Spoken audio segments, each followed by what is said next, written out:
Esto porque, según el mandatario ucraniano, el nuevo paquete de sanciones de Occidente contra Moscú, y cito sus palabras, parece efectivo, pero no es suficiente. Cree que no se corresponden con las atrocidades de Rusia, que ha cometido precisamente ese país en Bucha, y que continúan en Mariupol y Kharkiv.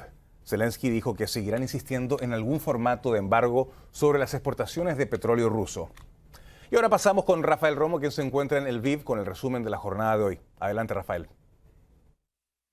Una serie de ataques a 5 sitios estratégicos perpetrados por las fuerzas rusas, nuevas sanciones que Estados Unidos ha impuesto sobre Rusia y la comparación con un campo de concentración nazi que ha hecho el alcalde de una bombardeada ciudad ucraniana son algunos de los titulares que han surgido en torno a la invasión rusa de Ucrania. En el transcurso de la noche, Rusia dio a conocer que bombardeó 5 depósitos de combustible y bases de abastecimiento militar, incluyendo uno aquí cerca de Lviv, donde estamos, utilizando lo que el Ministerio de Defensa de su país describió como misiles de alta precisión y de tierra y aire. Autoridades militares ucranianas dijeron más tarde que habían derribado 2 misiles de crucero del enemigo sobre la ciudad de Radekiv, agregando que los escombros cayeron sobre las afueras de la ciudad, lo que provocó explosiones en infraestructura civil fuera de uso. Más tarde, el presidente de Estados Unidos, Joe Biden, anunció una nueva ola de sanciones contra Rusia que prohíben cualquier inversión en el país e incrementan penalidades contra bancos rusos y empresas del gobierno. Estas nuevas sanciones también van dirigidas contra personas cercanas a Vladimir Putin, incluyendo sus 2 hijas adultas, así como la esposa e hija de Sergei Lavrov, el canciller ruso. Mientras tanto, Vadim Boychenko, alcalde de Mariupol, comparó el sufrimiento de los habitantes de su ciudad costera con un campo de concentración nazi. Dijo que Mariupol es un nuevo Auschwitz. El Consejo Municipal de Mariupol publicó un comunicado este miércoles en el que asegura que las fuerzas rusas están utilizando crematorios móviles para deshacerse de cadáveres en esa ciudad, aunque CNN no ha podido verificar la información en forma independiente. Finalmente, el más alto mando militar de Kharkiv dijo este miércoles que las autoridades evacuarán Losova y Barnikova, 2 poblaciones en el sur de su región, como medida de precaución ante la intensificación de los combates en el este de Ucrania. Rafael Romo, CNN, Lviv, Ucrania. Las sanciones nuevas que impuso este miércoles el gobierno de Estados Unidos contra Rusia incluyen a importantes bancos rusos y medidas contra gente de su élite, como 2 hijas del presidente Vladimir Putin, como señalaba Rafael Romo en su informe. El presidente de Estados Unidos, Joe Biden, señaló que se han descubierto crímenes de guerra mayúsculos en los suburbios de Kiev recuperados por Ucrania. Escuchemos qué dijo sobre las sanciones. Nosotros vamos a imponer sanciones de bloqueo a las más grandes instituciones financieras, a los bancos privados. Estamos bloqueando todas las cuentas y fondos que esos bancos tienen en Estados Unidos. No van a poder tener acceso a su dinero, no van a poder hacer ningún tipo de negocio aquí. También estoy muy contento de decir que cualquier decreto va a prohibir todo tipo de inversión en Estados Unidos.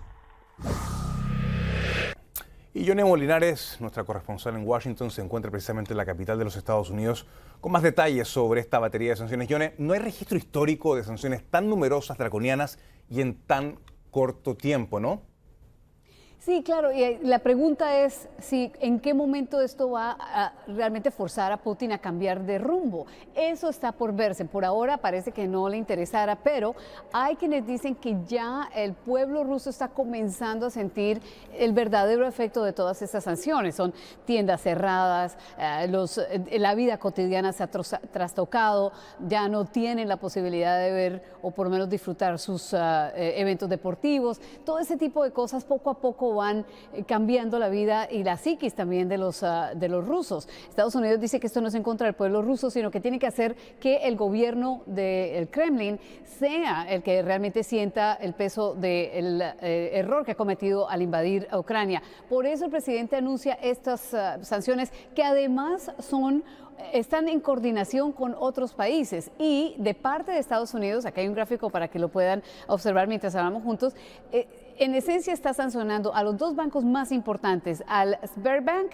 y al Alfa Bank. Estos dos son muy importantes en Rusia, pero también está prohibiendo la inversión dentro de Rusia en Estados Unidos, como pues digamos algunas compañías que todavía siguen invirtiendo o pues siguen teniendo operaciones en Rusia, pues van a entonces ser centro de sanciones. Por ejemplo, hay compañías gigantescas como McDonald's que ya ha salido del país, por lo menos han suspendido sus operaciones. También, esto es importante, la otra arista de todas estas sanciones tiene que ver con la élite rusa, comenzando por las hijas de Vladimir Putin. También está incluido la hija y la esposa del canciller ruso Sergei Lavrov, la familia del primer ministro ruso Dmitry Medvedev, que también fue presidente de Rusia, y así miembros del Consejo de Seguridad ruso, etcétera, que están siendo sancionados. ¿Por qué? Pues la idea son dos cosas: cerrar digamos, apretarle el cinturón, pero también ampliar la red de sanciones. Los que conocen cómo se manejan las cosas en Rusia sospechan que, por ejemplo, Vladimir Putin ha escondido, como lo han hecho también otros oligarcas, el dinero dentro de lo que tiene que ser la familia de estos oligarcas, y por eso dicen, pues van a tratar de extenderlo a ver qué tanta mella le pueden hacer, José Manuel. Así es, Yone. Y por otra parte, el ministro de Economía de Alemania ha dicho que intentarán de aquí a 2030 dejar de depender de forma mayoritaria del combustible y de los combustibles fósiles rusos. Así es que otra noticia que en largo plazo, por supuesto, que puede debilitar a las finanzas rusas. Yone Molinares, gracias por tu completo reporte desde Washington. Buenas noches para ti. Igualmente, nos vemos. Los ministros de Exteriores de los países que integran la OTAN se reúnen este miércoles y jueves para analizar la guerra rusa en Ucrania. El secretario general de la Alianza Militar, Jens Stoltenberg, dijo que están recaudando un significante equipamiento para apoyar a Ucrania, aunque declinó detallarlo y advirtió que la campaña del presidente Putin puede durar incluso años. Vamos con Pau Mosquera, que nos amplía desde Madrid. Pau, gusto de saludarte. Ahora son varias voces las que dicen que este conflicto podría durar incluso años. Efectivamente, José Manuel, como bien mencionabas, justamente el secretario general de la OTAN, Jens Stoltenberg, ya avisaba a los aliados, a los miembros, que esto se puede alargar más de lo previsto y puede ser durante meses o incluso años. Pero por lo pronto ahora tienen una misión concreta, misión que iniciaba este miércoles en esta reunión de los ministros de Exteriores de los países miembros de la OTAN, que se van a reunir, han empezado hoy con una cena de trabajo y seguirán mañana, y que se reunirán también con el secretario de Estado de Estados Unidos, Antony Blinken, quien también va a atender esta cita. De hecho, tan pronto ha llegado a Bruselas, a la capital de Bélgica, ha mantenido un breve encuentro con el secretario general de la OTAN, con Stoltenberg, y han compartido algunas palabras con la prensa. Pues bien, José Manuel, en esa oportunidad, Blinken ha aprovechado para agradecer tanto a Stoltenberg como al resto de aliados todo el apoyo que han dado a Estados Unidos para dar una respuesta a la invasión que está perpetrando Rusia en Ucrania. Escuchen. Hemos recibido un enorme apoyo, no solamente en cuanto a las agresiones rusas contra Ucrania, sino también queremos ir desarrollando esta estrategia en esta cumbre, así como también ver cuáles son todos los retos a los que debemos enfrentarnos para seguir haciendo el trabajo al que nosotros nos comprometimos a hacer, juntamente con nuestros socios, en los próximos días. Entre los temas que figuran en la agenda de esta reunión, José Manuel, se encuentra abordar los últimos acontecimientos en Ucrania, pero sobre todo la situación de estas localidades que han quedado liberadas de las tropas rusas y que han revelado la situación de decenas de cuerpos inertes tendidos sobre las calzadas, algo que sin duda ha generado muchísima alarma entre todos los países miembros de la OTAN. La mayor preocupación, tal y como compartíamos al inicio y como decía Jens Stoltenberg, que es que este conflicto se enquiste y pueda durar más de lo que desean. Escuchen. No hemos visto indicios de que el presidente Putin haya cambiado su ambición de controlar toda Ucrania, pero al mismo tiempo tenemos que ser realistas y darnos cuenta de que esto puede durar mucho tiempo, muchos meses o incluso años. En la sesión que iniciará este jueves a las 3:30 de la mañana, tiempo del este, se espera que los ministros de Exterior de los países miembros de la OTAN aborden las perspectivas de la alianza de cara a futuro, analicen cómo pueden continuar ayudando a Ucrania, eso es, enviando material ofensivo y defensivo, y sobre todo abordar cómo reforzar la seguridad colectiva de todos los aliados ante este nuevo contexto estratégico que estamos enfrentando a nivel global.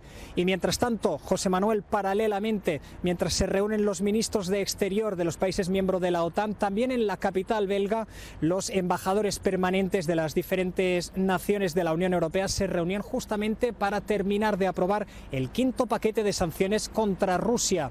Unas medidas más severas que aprietan todavía más las tuercas a la nación de Vladimir Putin, con la intención, como ya lo había sido a lo largo de los últimos paquetes, de asfixiar su economía para impedir que continúen financiando la guerra en Ucrania. Eso sí, este miércoles parece que no han llegado a un acuerdo, con lo que mañana jueves seguirán trabajando con la intención de darle la luz verde cuanto antes para que así estas sanciones sean publicadas en el diario oficial de la Unión y puedan entrar en vigor cuanto antes. José Manuel.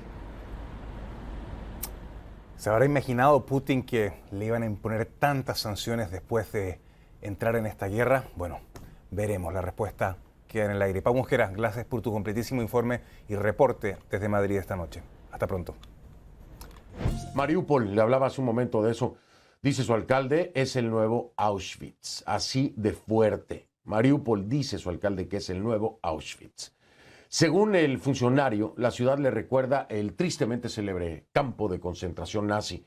Vadim Boychenko aseguró que las tropas rusas convirtieron Mariupol en un campo de exterminio.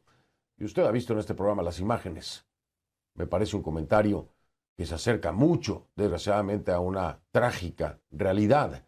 Las autoridades locales denuncian que el ejército ruso comenzó a operar lo que ya le decía yo al inicio, crematorios móviles. Usted se puede imaginar el nivel de mentes retorcidas, ¿no? Porque para pensar en esto como una estrategia, se debe tener la mente atrofiada, mentes retorcidas, para pensar en llevar crematorios móviles y entonces deshacerse de los cadáveres que hay en las calles, ucranianos asesinados por las tropas rusas, y según ellos, lograr así borrar la evidencia de sus crímenes. Evidencia que está pidiendo una Corte Penal Internacional, por ejemplo, ¿no? La justicia internacional. Pero, como lo decía mi invitada ayer muy acertadamente, pero la Corte Penal Internacional no está ahí en la tierra recogiendo la evidencia. Es muy fácil pedirla, pero no estar ahí. Quieren evidencia, tienen que ir al lugar de los hechos y en el lugar de los hechos evitar esto. Evitar esto. Que traten de desaparecer, de borrar la evidencia. Afortunadamente hay imágenes satelitales, ¿no? Que están dando fe, que está quedando registro. Pero llegar a esto, crematorios móviles para desaparecer la evidencia. Acuérdense que la evidencia son seres humanos asesinados, tirados en las calles. Dicen que al menos 5,000 civiles, al menos, 5,000 civiles han fallecido en Mariupol durante la invasión. Nosotros, por supuesto, es muy difícil comprobar de manera independiente estas cifras y estas afirmaciones, pero vienen de lo que se puede considerar una fuente oficial, ¿no? Aseguran también que el 40% de la infraestructura dañada en la ciudad no es ni siquiera reparable. El 40%. Visitar los territorios reconquistados en Ucrania es como asomarse a una escena apocalíptica, como asomarse a las puertas del infierno. Un equipo de CNN tuvo acceso a la carnicería que dejaron las tropas rusas en uno de los territorios liberados. Así se lo digo, la carnicería que dejaron las tropas rusas. Esto ya no en los territorios liberados. Le aviso de nueva cuenta, como todas las noches, lo tengo que hacer. Lo que va a ver a continuación tiene imágenes perturbadoras, fuertes. Pueden herir su sensibilidad y no son aptas para menores. Así que tome sus precauciones a partir de este momento. Este es un reportaje de Fred Plagen. Le repito, son imágenes muy duras. Ponga atención.